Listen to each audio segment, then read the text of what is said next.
서울에서 그리는 한반도 스케치북. 이번 시간에는 북한의 역사와 북한식 세습 정치의 특징에 대해서 알아보겠습니다. 역사라고 하니까 마우스를 멈춤에 가져가시는 분들 있으시죠? 오늘은 잠시만 들어보세요. 실망하지 않으실 겁니다. 우리를 실망시키지 않을 오늘의 전문가님들 모십니다. 서울에서 그리는 한반도 스케치북이 선택한 남자 왕선택 박사님 모십니다. 안녕하세요. 안녕하세요. 네, 이어서 북한식 세습 정치에 대해서 알려주실 오늘의 전문가님 황소희 연구원님 모십니다. 안녕하세요. 네, 안녕하세요. 그럼 먼저 왕선택 박사님의 강의를 들어보겠습니다. 네, 10분에 정리하는 북한 역사, 권력 집중과 영속화라는 그런 주제로 한번 10분 안에 한번 해보겠습니다. 1945년 8월 15일부터 시작을 해보겠습니다. 해방 직후죠. 북한 지역에서 중요한 정치 세력을 뽑아보면 6개 정도로 추릴 수가 있어요. 그 중에 제일 컸던 계열이 조만식 선생이 주도하는 민족주의 계열이 있고, 그 다음은 박헌영이 주도하던 국내파 중에서도 남한에서 활동했죠. 그 다음에 국내파 공산주의자 중에서 북한에서 활동하던 사람들이 있어요. 그 다음에 네 번째 그룹은 소련파, 허가이가 제일 유명하고, 다섯 번째 그룹은 연안파예요. 제일 유명한 게 무정 장군이죠. 김일성이 속한 빨치산 그룹은 여섯 번째, 제일 규모가 작았습니다. 그런데 한 5개월 정도 지나면 여기에서 변화가 생깁니다. 신탁 통치가 문제가 됐어요. 45년 12월에 신탁 통치가 나와서 찬 반이 나뉘었는데, 세력이 가장 컸던 조만식 선생이 신탁 통치 반대를 하고, 나머지 공산주의자 계열이 다 신탁 통치를 찬성하는 쪽으로 돌아서면서 조만식 선생이 몰리게 되죠. 그래서 1946년 1월이 되면 조만식 선생이 호텔에 감금되는 그런 사태가 벌어집니다. 이 사건을 계기로 민족주의자 계열이 쑥 이제 힘이 빠졌고, 공산주의자 계열 5개 세력만 활동하게 되죠. 김일성은 별로 한 것도 없는데 10% 정도의 영향력에서 한 20% 정도 영향력으로 커졌습니다. 김일성이 그 이후에 계속해서 노력한 것은 그 다른 경쟁하는 그룹들 중에서 약한 그룹을 공격한 것 같습니다. 그게 국내파 공산주의자 중에서 오기섭이었습니다. 현준혁이라는 사람이 사실 더 유명했는데, 그 사람은 45년 9월에 암살당해서 제거가 돼서 남은 국내파 공산주의자, 특히 북한 지역에서 활동한 사람은 오기섭이었는데, 이 사람을 집중적으로 공격해서 드디어 1948년 북로당 2차 전당대회 때 사실상 실각시키는 데 성공합니다.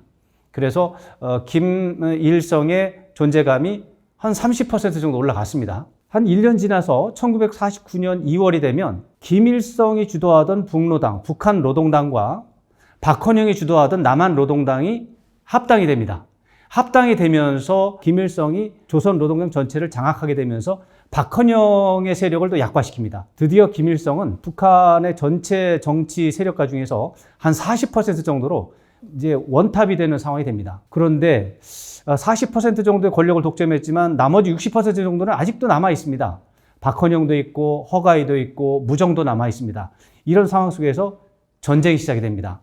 근데 전쟁이 시작이 됐는데 김일성이 군사작전에서 실패했다 그래가지고 상당한 논란에 휩싸이고, 그래서 김일성이 심지어 실각 위기도 맞게 됩니다. 그런데 이럴 때 김일성이 어떻게 보면 정치적인 계산, 또 음모, 술수 이런 것을 최대한 발휘해서 위기 상황을 극복하고 오히려 자기의 정적을 제거를 하는데, 말씀드렸던 것처럼 그 소련파의 최고 유력한 사람이 허가이였는데 이 사람을 숙청해 버립니다. 그리고 연안파의 최고 유명한 사람이 무정이었는데 이 사람도 작전 실패를 이유로 삼아서 그 숙청시켜 버리고요. 두 사람 다 전쟁이 끝나기 전에 죽습니다. 그리고 박헌영조차도 1953년도 전쟁이 끝나자마자 미국의 간첩이었다라는 이유로 체포를 해가지고 자기와 경쟁하던 유력자들을 체포하거나 숙청하거나 해가지고 김일성은 이제 한 50% 이상, 한 60% 정도의 권력을 장악한 유일한 최고 지도자가 됩니다. 그런데 여전히 한 30%, 40% 정도의 권력은 소련파의 나머지 사람들과 연안파의 나머지 사람들, 그리고 국내파 공산주의자 중에서 전향한 사람, 이런 사람들이 가지고 있어서 100%의 권력 장악은 아니었습니다. 그런데 1956년 8월에 8월 종파 사건이라는 게 발생합니다. 뒤에 소련파와 연안파가 김일성을 상대로 권력 도전을 한 거예요. 김일성이 이걸 사전에 알고 이 종파 사건이 벌어지는 전원회의 석상에서 이 사람들을 전원 체포하고 숙청해버리는 사건이 납니다. 그런데 이 사람들이 그 소련과 중국으로 도망을 가서 도와달라고 부탁을 한 거예요. 그 중국과 소련이 그 부탁을 받아들여서 어떤 대반전이 일어납니다. 9월 한 20일쯤 벌어진 일인데 이 중국과 소련에서 온 특사가 김일성한테 협박을 합니다. 8월의 결정을 완전히 취소하고 철회하라. 그러지 않으면 경을 친다. 김일성이 여기서 놀랍게도 그냥 순응합니다. 전원회의를 다시 열어가지고 8월의 결정을 다 취소하는 그런 결정을 했는데, 그러나 소련과 중국으로 도망갔던 사람이 돌아오지 않았습니다. 그래서 북한은 잠시나마 김일성의 세상이 계속이 되고 있는데, 여기에서 또 다른 중대한 변수가 발생합니다. 1956년 10월 헝가리에서 이 민중 봉기가 발생을 했는데, 소련이 그걸 군사를 파견을 해가지고 이 무력 진압을 하면서 3,000명이 죽은 거예요. 이게 후르시초프, 그 당시 소련 지도자 후르시초프가 한 건데, 이에 대해서 중국을 비롯한 공산권에서 강력한 비난 여론이 발생하면서 중국과 소련이 형제국가, 공산권 형제국가들을 놓고 이 우호 경쟁, 자기를 좋아하는 국가들 경쟁을 하게 됩니다. 그러면서 김일성에 대한 압박 조치를 전면 철회하고 김일성이 요구하는 걸 다 받아들이면서 김일성에 대해서 우호적인 입장으로 돌아섰죠. 그래서 중국과 소련의 압박 조치가 1년 만에 해제가 되고 결국에는 김일성이 100% 권력을 장악한 상태에서 이제 대규모 숙청 작업이 진행이 됩니다. 이 숙청 작업은 1961년 9월까지 지속이 됐다가 북한이 조선노동당 제4차 대회를 개최하면서 종료가 되죠. 이때 김일성의 권력 존재감 비율은 100% 정도로 생각해 볼 수가 있어요. 근데 문제가 발생합니다. 빨치산 계열인데, 빨치산이 원래 두 가지 계열이 있었어요. 만주에서 활동하던 빨치산과 국내 갑산에서 활동하던 빨치산이 있었는데, 갑산파가 만주파에 도전을 하게 되는 겁니다. 빨치산이 분열이 된 거죠. 이거에 대해서 긴장이 있다가 1967년도에 만주파가 갑산파를 공격합니다. 그게 갑산파 숙청이라는 건데, 이때 갑산파를 하던 사람들이 다 제거가 됩니다. 여기서 흥미로운 사실은 김정일 국방위원장, 그 당시 나이가 26살인데 이때 김정일 국방위원장이 갑산파 숙청에 관여를 했다고 합니다. 아주 흥미로운 부분이죠. 이 갑산파 숙청을 계기로 해서 북한에서는 김일성의 개인 지도력에 도전하는 세력이 없는 상황이 됩니다. 그래서 이제 완전히 김일성의 독재 체제가 완성이 된 걸로 알았는데 1969년 1월에 또 다른 일이 발생합니다. 이번에는 만주파 빨치산 중에서 자기도 최고 권력자가 되고자 하는 사람이 나타난 거예요. 그게 김창봉, 허봉학. 이 사람들은 원래 김일성과 완전히 한편이었는데 이 김일성의 동생 김영주, 이 김영주가 세력을 얻는 게 눈에 보이니까 왜 김일성 지도자의 다음 후계자가 꼭 김영주여야 되느냐? 나도 하고 싶다. 이렇게 된 겁니다. 그러다 보니까 김영주, 김정일, 또 김일성의 다른 참모들이 힘을 합쳐서 김창봉과 허봉학을 군벌 관료주의자다라는 이름으로 숙청을 하게 됩니다. 그래서 이 만주빨치산 세상에서 김일성 가문의 세상으로 한 단계 더 권력의 어떤 범위가 줄어드는 상황이 발생하죠. 지금부터는 이제 김일성의 유일한 세상으로 이제 바뀌었는데 여기서 후계자를 놓고 이제 또 다른 갈등이 시작이 됩니다. 갈등의 경쟁자는 김일성의 동생 김영주, 김일성의 아들 김정일, 그리고 김일성의 또 다른 아들 김평일. 실질적으로는 김평일의 어머니인 이제 모친인 김성애죠. 이렇게 세 개의 분파가 이제 김일성 가문 내 분파가 경쟁을 한 결과 김정일이 이기게 됩니다. 결국 김정일은 1974년에 노동당 정치위원이 되는데 그 사건이 후계자로 공식적으로 낙점을 받은 것이다 라고 평가를 받게 됩니다. 이 상태가 1994년 7월까지 갑니다. 이제 김일성과 김정일 두 지도자의 공동 통치 기간이라고 설명하는 사람도 있긴 있는데 이 1994년 이 기간이 끝난 이유는 하나죠. 김일성이 사망했기 때문입니다. 사망하자 당연히 후계자로 지목됐던 김정일 국방위원장이 후계자가 됩니다. 그래서 다음 지도자가 이제 2대 수령이 됐는데, 근데 여기에서 논란이 있습니다.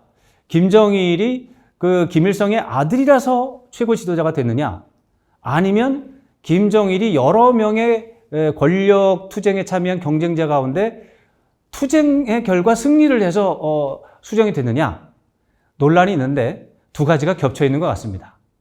어쨌거나 김정일은 94년 7월에 북한의 최고 수령이 돼서 권력 세습의 첫 번째 사례가 돼서 20년 동안 북한을 통치하게 되죠. 2008년에 김정일이 쓰러지는 사건이 발생합니다. 뇌졸중으로. 한 8월 15일쯤 쓰러졌는데 9월 초까지 무의식이었습니다. 그 상태에서 깨어나자마자 김정일이 후계자를 임명하는 작업을 시작해서 아마도 그해 10월에 셋째 아들 김정은을 후계자로 낙점을 했다. 이런 분석이 정설입니다. 여기에서 북한의 권력이 세습이 된 게 형식적으로나 내용적으로나 확실한 사례가 처음으로 나타납니다. 김정은이 권력 투쟁에 참여하지 않았거든요. 그런데 수령이 됐거든요. 이것은 권력이 세습이 된 것을 명확하게 보여주는 그런 증거가 되겠습니다.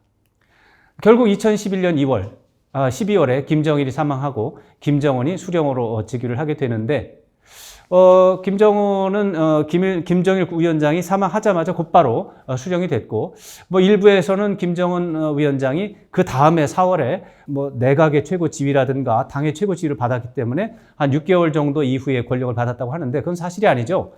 김정일 국방위원장이 사망한 그 순간 제3대 수령은 김정은이 된 것입니다. 김정은의 권력은 그래서 명확하게 세습이 된 것이고 김정일 위원장의 권력을 그대로 이어받은 그런 상태가 됩니다. 여기까지 북한의 권력 투쟁, 그다음에 권력 집중, 그다음에 권력의 영속화, 권력 세습 이런 단계를 집중적으로 살펴봤는데요. 북한의 역사를 이해하는 데 조금이라도 도움이 되면 좋겠습니다. 왕선택 박사님 강의를 들으니까요, 이 북한의 역사가 한눈에 그려지는 그런 느낌을 받았습니다. 그럼 이어서 북한식 세습 정치에 대해서 보다 자세히 설명해 주실 황소희 연구원님의 강의 시작하겠습니다. 네, 안녕하세요. 저는 북한 세습 정치의 특징에 대해서 이제부터 설명을 드리려고 합니다. 여러분들은 북한의 3대 세습이 어떻게 가능했는지 고민해 본 적이 있으십니까? 사실상 3대 혈연을 통해서 승계가 가능했던 사례는 북한이 유일무이합니다. 무엇이 북한의 3대 세습을 가능하게 했을까요? 우선 북한의 3대 세습이 가능했던 원인을 찾기 위해서 우리는 권위주의 체제가 무엇인지에 대해서 그 개념을 먼저 알 필요가 있습니다. 권위주의 체제라는 것은 민주주의가 아닌 정치 체제를 권위주의 체제라고 이야기를 합니다. 민주주의 체제, 우리가 지금 향유하고 있는 정치 체제를 말하고 있는 것이지요. 근데 권위주의 체제는 조금 다릅니다. 민주주의 체제는 선거를 통해서 합법적으로 지도자가 선출되는 반면에 권위주의 체제에서 지도자는 폭력적인 방법으로 권력을 사유화합니다. 그렇기 때문에 정당성이 없죠. 그래서 이 지도자가 의존하는 것은 군대, 그리고 경찰과 같은 폭력입니다. 권위주의 체제에서는 선거를 할 수 있는 사람들도 정해져 있습니다. 민주주의 체제에서는 대부분의 사람들이 특정 연령이 지나가면 선거권을 지닐 수 있지만 권위주의 체제에서는 선택받은 이들만 선거에 참여할 수 있고, 또 그렇게 선거에 참여한다고 하더라도 실질적인 중앙 정치에 또 참여할 수 있는 사람들은 또 소수로 줄어들게 되죠. 그래서 민주주의 체제에서는 지도자가 공공 지출을 하고 공공 정책을 펼치게 됩니다. 왜냐하면 그 공공에게서 선택을 받지 못하면 다음 선거에서 재선이 불가능하기 때문입니다. 하지만 권위주의 체제의 지도자는 다릅니다. 자신을 지지해주고 있는 소규모의 선거인단, 그리고 자신을 지지하지 않는 이들에게도 자신의 정치적 영향력을 행사할 수 있게 도와주는 승리연합이라고 하는 이 행위자들, 엘리트를 우리가 이야기할 수 있을 것인데요. 이들에게만 차별적이고 배제적인 특혜를 주면 됩니다. 그렇기 때문에 민주주의 체제에서는 법과 제도에 의한 지배가 이루어지는 반면에 권위주의 체제에서는 지도자 개인의 성향, 아니면 선택, 그리고 인치가 이루어지게 되지요. 우리가 권위주의 체제를 세 가지로 분류를 할 수 있을 것인데요. 중국과 같은 당독제, 그리고 미얀마와 같은 군부 독재, 그리고 북한과 같은 개인 독재, 이렇게 세 개로 크게 나눌 수 있을 것입니다. 중국과 같은 당 독재 같은 경우에는 당이 표방하는 이념을 중심으로 체제가 운영이 됩니다. 그렇기 때문에 하나의 당이 독재를 한다 하더라도 그 당 안에서 여러 파벌이 협의를 하고 합의를 통해 지도자와 정책을 선택을 하게 됩니다. 군부 같은 경우에는 특정한 이념이나 가치가 없습니다. 단지 군부의 이익이 보장되는 정책이면 됩니다. 개인 독재 같은 경우에는 지도자 개인의 권력이 굉장히 절대적입니다. 지도자는 정당, 법, 제도 위에 군림을 하게 되지요. 여기서 중요한 것은 당, 개인, 군부 이렇게 나누는 기준이 지도자와 이 지도자를 보좌하는 엘리트의 권력관계에 의해서 나눠진다는 것입니다. 개인 독재 같은 경우에는 독재자인 지도자가 엘리트보다 더 많은 권력을 가지고 있는 것이고, 당과 군부 같은 경우에는 상대적으로 대등한 위치에 있다고 보면 되는 것이죠. 근데 이 권위주의 체제에서 가장 중요한 이벤트가 있습니다. 그것은 바로 권력 승계인데요. 권위주의 체제에서 이 지도자의 권력이 가장 불안정한 시기에는 권력 승계 시기입니다. 차기 지도자가 누가 되느냐에 따라서 지금 현재 있는 지도자의 정치적 생존, 그리고 실질적인 생존이 보장될 수 있는지 없는지를 확인할 수 있는 잣대이기 때문이죠. 그리고 이 엘리트에게도 다음 차기 지도자가 굉장히 중요합니다. 자당의 후계자가 나오느냐, 아니면 자당과 적대적인 파벌에서 후계자가 나오느냐에 따라서 기존에 있는 엘리트들은 지금 겪고 있는 차별적인 재화와 특혜를 계속 유지할 수 있을지 여부를 결정할 수 있기 때문입니다. 그래서 그 엘리트의 입장에서는 사실상 혈통승계가 권력투쟁 없이 현재의 재화, 그리고 현재의 차별적인 어떤 특혜를 꾸준히 유지할 수 있는 방법이기도 합니다. 그리고 지도자 개인의 권력이 당보다 강할 때, 그 제도 위에 있을 때 혈통에 의거한 권력 승계가 가능합니다. 그럼 여태까지 지금 제가 설명드린 이 개념을 북한의 3대 세습에 적용하면 어떻게 될까요? 앞서 왕손태 박사님께서 북한의 여러 사례를 역사적으로 설명을 해주셨는데, 북한의 권위주의 체제의 특성을 파악할 수 있는 대표적인 소재가 5가지입니다. 8월 종파 사건, 주체 사상, 그리고 이제 김정일, 김평일 이 후계자 경쟁, 그리고 이제 김정일이 집권한 이후에 성군 정치, 그리고 김정은의 권력 승계, 이 5가지인데요. 8월 종파 사건 같은 경우에는 사실상 북한이 당 중심의 파벌 정치가 김일성 개인 독재로 어떻게 발현하는지 보여주는 일종의 사건이라고 볼 수 있겠지요. 김일성 파벌만 남은 상황에서도 김일성 파벌 안에서 사회주의 체제를 고수했던 이 갑산파가 반기를 들었을 때 김일성 빨치산 파벌은 이들을 숙청함으로써 개인 권위주의 체제의 기반을 형성을 하게 됩니다. 그리고 이제 1960년대 이후부터 김일성 중심의 개인 독재가 첨예화되게 됩니다. 이 주체사상이라고 하는 것은 김일성의 1인 지배의 정당성을 확보하게 되는 이제 이념이 되고, 이 주체사상을 통해서 엘리트와 기층이 다시 재구성이 되게 됩니다. 엘리트 같은 경우에는 김일성과 함께 항일 활동을 벌였던 빨치산 연합과, 그리고 북한의 체제가 성립되는 과정에서 함께 성장하게 된 당시 당, 그리고 내각, 그리고 이제 김일성의 새로운 김성의 파벌이 만들어지게 되는 것이죠.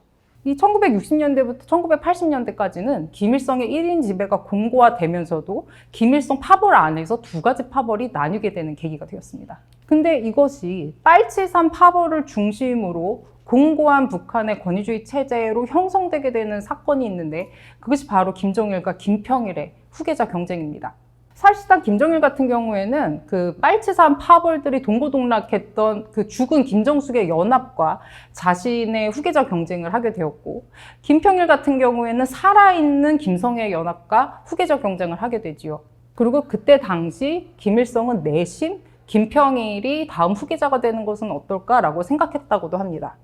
이렇게 생각할 수 있는 정황은 빨치산 파벌이 여러 차례 김정일을 후계자로 하는 게 어떻겠느냐라고 권고를 했을 때 김일성이 지금은 시기가 아니다라고 만류했기 때문이라는 것이죠. 그리고 당시 김일성은 다른 사회주의 국가와의 관계에서도 이 혈통승계라고 하는 것이 이 사회주의 사상에 맞는 것인지에 대한 고민도 고려를 했습니다. 그렇기 때문에 혈통승계를 하긴 해야 하겠지만 누구로 해야 할 것인지 이것도 역시 고민이었고, 그리고 이 현재 처인 김성의 소생을 후계자로 하고 싶지만 빨치산 파벌에 김정일을 계속 추천하고 있는 이 상황에서 어떻게 하지 못해서 보류하고 있었던 상황이었던 것이죠. 근데 결과적으로 김정일 파벌이 이기게 됩니다. 이것에 의미하는 바는 무엇이냐면 후계 문제에 관해서는 개인 독재 체제를 확립했던 김일성 역시 그 빨치산 파벌과의 긴장 관계를 형성할 수밖에 없었다는 것이지요. 후계 문제와 관련해서 차기 권력을 두고서 자신의 지지 기반 중에 더 강한 지지 기반의 뜻을 받쳐줘야 자신의 정치적 생존도 보장되었다는 것을 의미합니다. 여기서 우리가 확인할 수 있는 부분은 개인 독재 체제에서 지도자의 권한이 강하지만 이건 역시 엘리트의 지지가 없다면 불가능하다라는 것을 우리가 알 수 있죠. 다음 이제 김정일이 이제 집권을 하게 되면서 성군 정치를 하게 됩니다. 이 시기는 고난의 행군이라고 불릴 정도로 북한의 정치 체제가 굉장히 어려웠던 시기입니다. 아사자가 200만 명 정도가 나왔다고도 이야기를 하지요. 많은 사람들이 힘들었고 사실상 북한의 체제가 붕괴될 위험이 있다고도 대내외적으로도 많이 논의되었던 시기입니다. 이때 체제를 수호하고 자신의 정치적 기반을 확립하기 위해서 김정일이 택했던 방법은 군부 중심으로 체제를 재확립하는 것이었습니다. 그리고 당과 제도를 무력화하는 것이지요. 그 이전에 당대회, 당대표자 회의, 그러니까 꾸준히 김일성 때까지는 이루어졌지만 김정일이 집권한 이후부터 더 이상 진행이 되지 않았습니다. 공식적인 회의기구가 중단이 된 것이죠. 그리고 김정일은 소수 측근 정치를 하기 시작하고 연회에서 개인적으로 논의한 내용을 실질적인 정책으로 입안을 하게 되기도 합니다. 이것이 의미하는 바는 무엇일까요? 당과 제도와 같은 공식 기관에 의거해서 북한의 정치 체제가 운용이 되는 것이 아니라 지도자 개인의 인치가 이루어지고 있는 상황이라는 것을 의미합니다. 그리고 이때 당시 김정일 같은 경우에는 경제 성장을 포기하고 무리하게 핵무기와 미사일 실험 같은 것들을 지속하게 됩니다. 이것의 의미는 공공지출보다 그러니까 다수가 혜택을 받는 경제적 정책을 시행하는 것보다 자신의 정치적 생존을 지지하게 해주는 이 군부에 대한 권한을 강화해주고 이들에 대한 특혜를 지속했다는 것입니다. 그래서 성군정치 시대의 북한은 혹자는 이때가 군부 독재였다라고도 평가를 하지만 다양한 면을 살펴볼 때 군부와 연함을 맺은 개인 독재가 더 심화된 시기라고도 우리는 성격을 규명할 수 있을 것입니다. 다음은 이제 김정은의 권력 승계를 우리가 봐야 할 것인데요. 사실 김정일 같은 경우에는 후계자로 호명된 이후부터 그리고 김일성이 이제 사망할 때까지 30여 년의 후계자 승계 기간이 있었습니다. 근데 김정은 같은 경우에는 공식적으로 후계자로 지명이 된 이후에 그리고 김정일이 사망한 이후까지의 시간이 1년 정도밖에 되지 않습니다. 굉장히 짧은 시간 내에 승계가 가능했다는 것이지요. 그리고 김정은이 권력이 승계가 됐을 때 많은 학자들은 군부 중심의 집단 지도 체제로 가게 될 것이다 라고 전망을 했습니다. 하지만 김정은은 주요 군부 인사들, 리영호, 김정각 같은 그런 사람들을 모두 숙청을 해내고 현재 혼자 독재를 하고 있다라고 평가를 할 정도로 기반을 마련해 둔 상태입니다. 이것이 가능했던 이유는 무엇이냐면 김정일 시대의 권위주의, 개인 권위주의 체제가 김일성 시대의 권위주의 체제보다 더 고도화됐다는 것을 의미하고 당과 제도보다 아버지의 권한이 강할 때 아들로의 권력 세습이 더 편하게 이양될 수 있었다는 이 개념에 이 김정은 권력 승계의 이 시기가 부합한다는 것을 의미한다는 것입니다. 그리고 이 김정은 시기에 권력 승계가 가능하고 김정은이 지도자로서 가능하게끔 조력하는 빨치산 그 혁명 원료들의 자제들이 대를 이어서 그러니까 뭐 최룡해나 오일정 같은 이 인사들이 계속 김정은의 정치적 기반을 지지해주고 있는 상황이라는 것이죠. 그래서 지금 현재 개인 권위주의를 지지하는 북한의 핵심 엘리트와 현재 개인 독재자가 연합하고 있는 상황이라고 우리는 볼 수 있을 것입니다. 그래서 종합을 해보면 북한의 세습 정치의 특징은 3대에 걸친 권력 세습으로 집단 지도 체제에서 개인 권위주의 체제로 1960년대 전후로 전환이 되었고 김일성에서 김정일 그리고 김정일에서 김정은으로 이제 세습이 되면서 개인 권위주의 체제가 더 고도화됐다라고 우리는 볼 수 있을 것입니다. 그리고 이 권력 승계 과정에서 북한의 체제를 유지하기 위해서 지도자만이 중요한 것이 아니라 이 지도자의 정치적 권한을 지지해 줄 수 있는 주요 엘리트, 빨치산 혁명 세력이 굉장히 중요한 역할을 하고 있다는 것과 이 빨치산 혁명 원로의 자제들이 대를 이어서 특혜를 받고 있으며 이 특혜를 받음으로 인해서 현재의 정권을 계속 지지하고 있는 상황이라는 것이죠. 북한의 3대 세습이 어떻게 가능했는지 이제 조금 이해가 되실런지 모르겠습니다. 이상 강의를 마치겠습니다. 감사합니다. 조선 사회주의 왕조실록이라고 제목을 한번 붙여봤는데요. 짧은 시간 안에 북한의 역사를 다 알 수는 없었지만 정말 이 배경 지식을 한 번의 패키지로 받아든 그런 느낌이 들었습니다. 왕 박사님께 제가 질문을 하나 드릴게요. 네. 그 10분 내에 핵심 키워드로 북한의 역사를 정말 깔끔하게 설명을 해주셨잖아요. 감사합니다. 네. 그러면 시험 문제를 하나 내신다고 생각하고, 북한의 역사에서 이것만큼은 꼭 기억해라 하는 걸 키워드, 한 단어로 표현을 해주시겠어요? 시험에 드는 기분이네요. 제일 중요한 사건은 1956년 8월 종파 사건이고, 그것만큼 중요한 사건이 바로 다음 달에 일어난 9월 내정 간섭 사건인데, 이 하나의 단어로 설명하려니까 참 어려워요. 그것을 굳이 하나로 모은다면 주체사상 뭐 이렇게 말을 할 수가 있겠는데, 8월 종파 사건은 왜 중요하냐 하면 북한이 현재 북한을 구성하는 여러 가지 특징의 대부분이 바로 그 8월 종파 사건을 계기로 해서 나타났어요. 1945년에 시작된 북한의 역사가 1956년 8월에 하나의 김일성 개인의 권력 집중이라는 현상으로 이어지면서 수렴이 되고, 그 상태에서 다시 8월 종파 사건에서 발생한 여러 가지 특징들이 그 이후 북한 사회와 역사에 계속 반영이 되면서 다른 형태로 나타나고 있어요. 그런데 그것이 9월 내정 가슴 사건과 더불어서 있을 때 그게 또 중요해요. 이 주체사상이라는 말이 그래서 중요한 건데, 8월 종파 사건은 즉 자기에 대해서 도전한 세력을 김일성이 완전히 이제 숙청을 한 사건인데, 이때 김일성이 왜 이것을 중시했냐 하면 자기를 한때 도전한 세력이 중국하고 소련의 힘을 얻어서 도전을 했기 때문이에요. 그러니까 외부 세력을 끌어들여서 자기를 도전했고, 그래서 그거를 격퇴했는데 3주일 있다가 중국과 소련이 특사를 보내서 자기를 협박을 한 거죠. 협박을 해서 자기가 내린 결정을 완전히 180도 뒤집어 엎는 결정을 내려서 외부의 압박에 굴복을 한 상태가 된 거예요. 국내적으로 이렇게 되면 권력의 정당성에서 심각한 문제가 생깁니다. 권력의 차원에서 본다면 김일성은 실각할 위기에 처한 거죠. 그런 상황이 벌어졌기 때문에 이제 그 사건들이 중요한데, 특히 그 내정 간섭 사건이 그 이후에 헝가리에서 발생한 어떤 사건 때문에 대반전이 일어나서 김일성이 주체 사상을 중심으로 해서 그 모든 위기를 극복하고 독재 체제를 더 확고하게 만드는 계기가 돼요.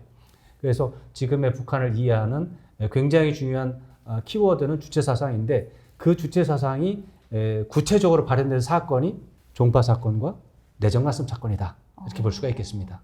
네, 여러분 이 주체 사상 기억해 주시면 될 것 같습니다. 그러면 이제 황소희 선생님께 질문을 드릴게요. 만약 나라를 물려받으신다면 어떠실 것 같으세요? 제가 만약에 왕이 된다면, 그리고 절대적인 권한을 갖고 싶다면 제일 먼저 군부부터 장악을 할 것 같습니다. 군부 같은 경우에는 어떤 정치적 생존을 보장해 줄 수 있는 어떤 최후의 보루라고 우리가 인식을 할 수 있습니다.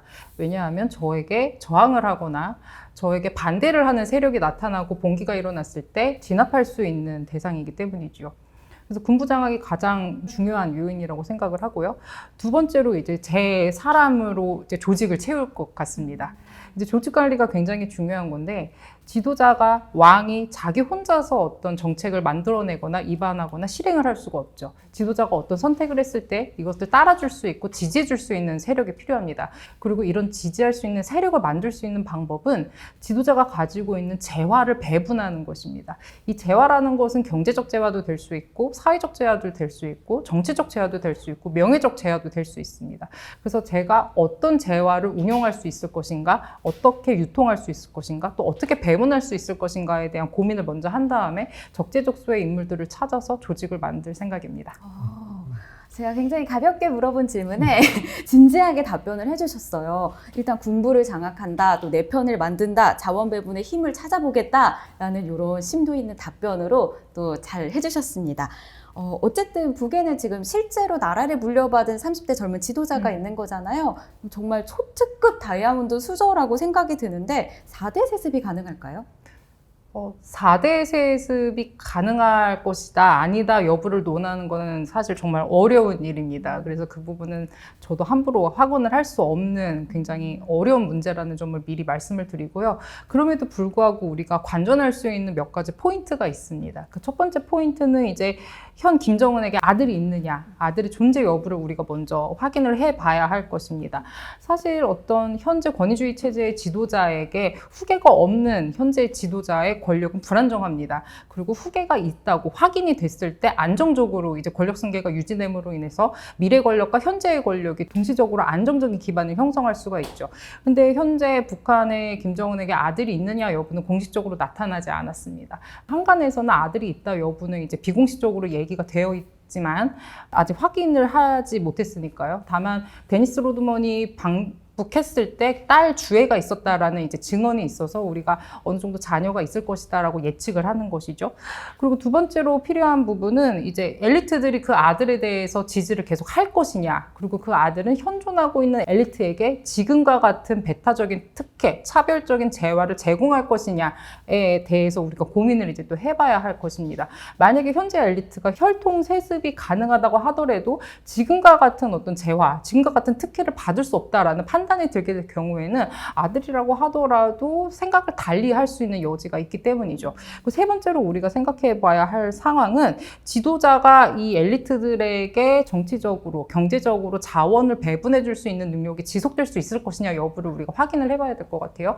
왜냐하면 유엔 제재로 북한에 대한 제재가 미시적인 영역까지 강화되고 있는 상황에서 사실 북한의 내부 자원으로 그 엘리트들의 어떤 욕구를 충족해 줄 수 있는 이 체제가 지속될 수 있을 것인가, 이 부분에 대해서 우리가 또 고민을 해봐야 될 거고, 또 가장 제가 봤을 때 중요하다고 생각하는 부분은 현재 존재하는 김정은 정권의 활약입니다. 만약에 현재 김정은 정권이 북한의 경제를 우리나라 1980년대 이상까지 성장을 시킨다면은 사실 그 아들에 대해서 그러니까 기층 수준과 그 엘리트 차원에서 지지가 확실히 담보될 수가 있죠. 왜냐하면 우리나라 같은 경우에도 발전 시기에 그 어떤 독재자임에도 불구하고 향수가 있는 어른들이 있었고, 향수가 있는 정치적 세력들이 있었고, 그 자제가 어떻게 정치적으로 검증이 되지 않았음에도 불구하고 이제 대통령이 되었던 사례가 있기 때문에 북한에서도 현재 만약에 김정은이 경제적으로 굉장히 북한을 발전을 시키고 지금보다 이렇게 체제에 대한 자신감을 불어 넣어준다면 아들에 대해서도 어느 정도 정말 미끄럽게 승계가 가능할 수 있는 여건이 만들어질 수 있다고 생각을 합니다.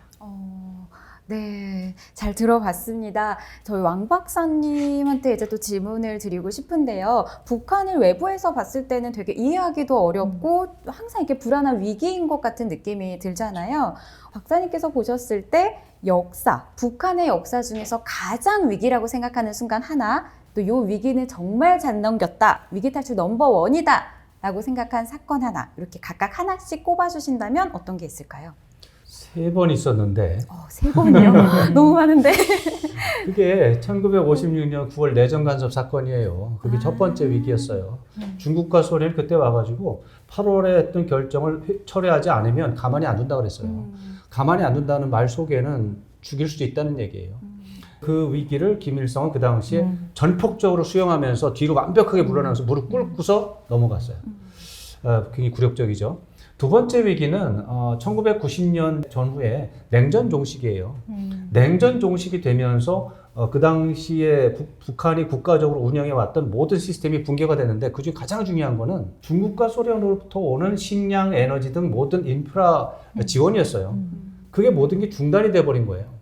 국가로서 운영이 될 수 있는 자원이 완벽하게 차단이 되는 상황이 1990년부터 상당 기간 지속이 됐고, 결국 북한이 그걸 이기지 못해서 90년대 중후반부터 기근이 시작이 됐어요.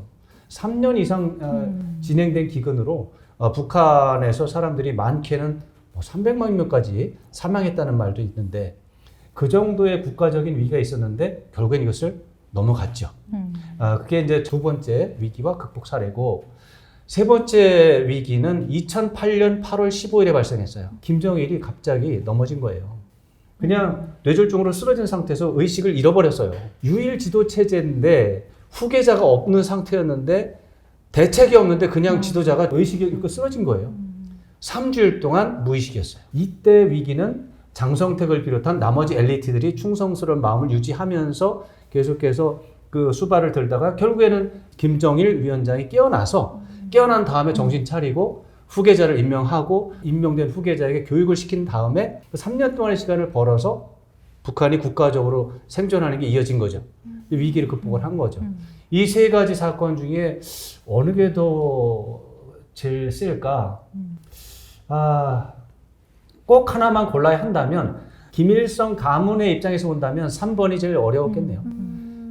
다른 때는 김일성이든 김정일이든 살아서 뭔가 생각을 하고 움직일 수는 있잖아요. 네. 그런데 김정은은 뭐 20대 초반의 젊은이고 아직 국가를 운영한다는 생각이 없었는데 갑자기 최고 지도자가 사라져 버렸으면 그 나이 많은 사람들 속에서 자기가 어떻게 위기를 극복하겠어요? 가문으로 보면은 세 번째 2008년 김정일 뇌졸중이 제일 위험했고 국가로 보면은 1990년 냉전 종식 이후죠.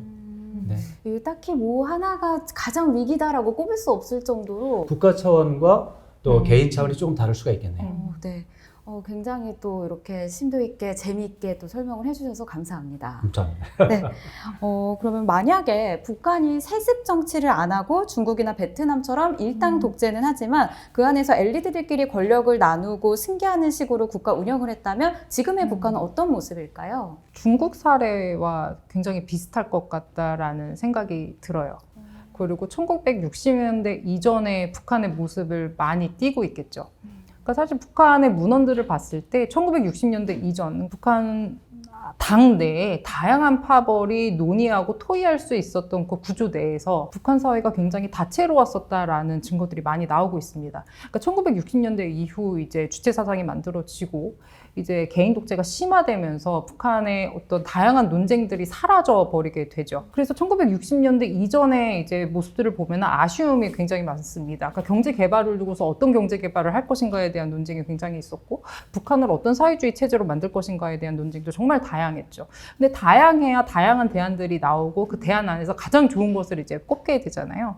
그러니까 중국 같은 경우에도 사실은 당 독재이고 집단 지도 체제로 지금 유지가 되고 있는 상황이기 때문에 유연하게 그 시장을 받아들였죠. 사실 마오쩌둥이라는 김일성보다 어떻게 보면 더 강했던 권위주의 체제, 1인 권위주의 체제 지도자가 있기는 했었지만 파벌 정치였기 때문에 등소평이라고 하는 또 위대한 지도자가 나왔고 이 등소평이라는 어떤 지도자가 흥묘백묘론을 얘기하면서 이제 개혁 개방이 만들어졌죠. 근데 그때 당시 이제 중국 정치 내에서 논의됐었던 시장을 받아들이게 됐던 그 논쟁을 우리가 살펴보면은 자본이 성숙하게 되면은 계급 투쟁에 의해서 결국에 공산주의 혁명이 이루어진다라고 이제 이야기를 하고 있는데 중국은 공산주의 혁명을 먼저 일으켰기 때문에 이제 자본을 높여야 된다라는 이 논리를 개발시켜서 개혁 개방을 이루어지게 됩니다.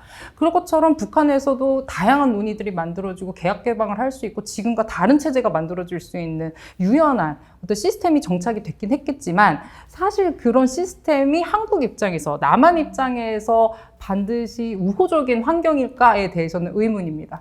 왜냐하면은 현재 그 남북 관계와 관련해서 북한의 지도자와 딜이 되면은 되는 것이거든요. 뭐 북한 핵 문제를 비롯해서 남북 관계 교류 협력 문제, 지도자의 의지와 지도자의 컨펌만 있으면 수월하게 진행이 됩니다. 하지만 파벌 정치가 될 경우에는 그 파벌 안에 있는 다양한 이해 당사자들의 모든 의견들을 다 종합할 수 있는 대안을 우리가 제안을 해야 되고 그 안에서도 그거에 대한 논쟁이 굉장히 많이 있을 수 있다는 것이지요. 북한이 굉장히 유연하게 변화할 수 있고 위기에도 잘 극복할 수 있겠지만 이를 상대하는 우리는 더 많은 고차방 정식을 풀어야 되는 그런 상황이 될 수 있을 것이다. 이렇게 예측을 해볼 수 있을 것 같습니다. 네. 저희 긴 시간 동안 이렇게 이야기를 나눠봤는데요. 그러면 마지막으로 북한을 저희가 이해해야 하는 이유와 함께 쉽게 이해할 수 있는 방법은 뭐가 있을까요? 남북 분단이라고 하는 거는 대한민국이 국가로서 가지고 있는 가장 큰 모순입니다. 이 모순 때문에 나라 발전하는데 여러 가지로 문제가 많아요. 그래서 남북 분단이라는 것 자체가 우리에겐 족쇄이기 때문에 이 문제를 잘 처리해야 되는데 그러려면 북한 문제를 잘 이해하지 않고는 좋은 방법을 만들어낼 수가 없어요. 우리 멋대로 북한 니네들 살아라. 우리 우리대로 살겠다. 안 돼요. 이 나라가 분단된 상태 속에서 족쇄이기 때문에 우리가 원하지 않지만 북한 문제 때문에 분단 문제 때문에 우리가 어렵게 살 수밖에 없어요. 그래서 북한을 잘 알아야만 하고 북한을 잘 이해하려면 북한의 역사에 대해서 편견을 갖지 말고 그냥 북한 역사 그대로 잘 이해하면서 북한의 최고 지도자가 원하는 게 뭔지, 북한이 원하는 게 뭔지, 어떻게 하면 평화적으로 공존하고 번영할 수 있는지에 대해서 북한은 어떤 생각을 가지고 있는지를 객관적이고 정확하게 알아내는 게 중요해요. 자꾸 우리가 예전에 반공하면서 북한을 없애버리겠다라는 그런 생각으로 북한에 대해서 잘못된 생각, 또 미워하는 생각 이런 것들이 다 앞서서 북한을 잘못 이해하면 답이 안 나와요. 그래서 어떻게 보면 북한에 대한 객관적인 지식을 좀 더 수준을 높여야 된다. 이런 말씀을 드리겠습니다. 네. 네, 저는 이제 아직 학생이기 때문에 공부를 하면서 드는 생각이 남북 관계의 당사자는 우리여야 한다라는 것입니다. 근데 사실 남북 관계와 관련해서 그리고 이제 북한 문제를 이제 다루는 방법에 있어서 사실 우리의 목소리가 얼마나 반영되는가에 대해서는 우리가 좀 고민을 해봐야 할 부분인 것 같아요. 사실 북한의 어떤 대외 정책이 굉장히 도발적일 때도 있고 우리가 봤을 때 말도 안 된다고 생각할 정도로 무지막지한 경우가 있지요. 근데 그거에 대한 해결책으로 외부에서 제시한 대안들이 논의될 때가 있습니다. 가장 이제 제가 위험하다고 생각했었던 거는 이제 북한에 대한 군사적 개입이나 어떤 지도자 제거 아니면 뭐 코피 작전 이런 군사적인 행동까지도 이제 논의를 했는데 외부 입장에서 봤을 때 골칫거리를 단번에 이렇게 제거한다는 방침에서는 가장 효율적이고 쉬운 방법일 수 있겠지만 한반도 문제의 당사자인 우리에게는 그것이 가장 좋은 대안일 것인가에 대한 고민은 없는 것이거든요. 왜냐하면 그렇게 됐을 때 이 한반도 내부 안에서의 어떤 불안정성, 전쟁 위기의 고조 이런 문제가 나타날 수 있음에도 불구하고 한반도 내에서에 있는 사람들의 목소리가 반영이 되지 않고 외부에 있는 외부 해외 담론들이 이제 계속 나오고 있는 것이 굉장히 안타깝다고 생각을 하고 있습니다. 그래서 한반도 문제의 당사자는 반드시 우리여야 되고 우리의 목소리를 중심으로 이 우리가 살고 있는 이 땅에서 북한과 어떤 관계를 만들어 갈 것인지에 대한 논의가 이제 필요하다. 그러기 위해서 북한을 우리가 잘 이해해야 되고 그러기 위해서 우리가 북한을 어떻게 이해할 것인가. 사실 북한에 관심을 많이 가져야 되는 거죠. 예절처럼 반드시 통일 지상주의일 필요는 없습니다. 다만 어떻게 하면 북한과 우리가 공존할 수 있을 것인가. 그러니까 요즘 제가 좀 흥미롭게 보는 것들은 아이돌 좋아하시는 분들은 북한에 있는 류경 호텔에 국내 어떤 아이돌이 생일 축전을 올릴까 이거를 되게 궁금하게 생각을 해요. 사실 그것도 남북교류의 한 방법이거든요. 이렇게 다양한 상상력들이 논의될 수 있고 이것이 실현이 될 수 있을 때 사실 우리가 통일이라고 하는 되게 거대 담론에 눌려서 논의하는 것조차 쉽지 않았던 이 남북 문제가 굉장히 일상의 주제에서 논의될 수 있을 것이다. 그러기 위해서는 관심을 먼저 갖고 있는 것. 그 북한에 대해서 그러니까 통일이 아니어도 좋으니 여러 가지 생각을 해볼 수 있는 그 상상할 수 있는 자유가 주어지는 것만큼 중요한 건 없다고 생각을 합니다. 네, 오늘 좋은 말씀 나눠주신 두 분 감사합니다. 감사합니다. 북한의 정식 국호는 조선민주주의인민공화국입니다. 하지만 우리가 알고 있는 민주주의나 공화국과는 다르게 북한의 현대사는 흘러온 것 같습니다. 우리 현대사도 위기의 순간이 많았지만 그때마다 민주주의의 힘으로 또 국민의 지혜와 단합으로 이 난관을 헤쳐나갈 수가 있었는데요. 북한 주민들도 어려운 순간을 온몸으로 이겨내며 지금까지 오고 있습니다. 최고 지도자 한 명이나 소수 권력층만을 위한 위기 극복과 나라 발전이 아닌 민주주의와 공화국 이름에 걸맞은 역사 발전이 있기를 희망해 봅니다. 오늘 서울에서 그리는 한반도 스케치북은 여기까지입니다. 함께해 주신 여러분 감사합니다.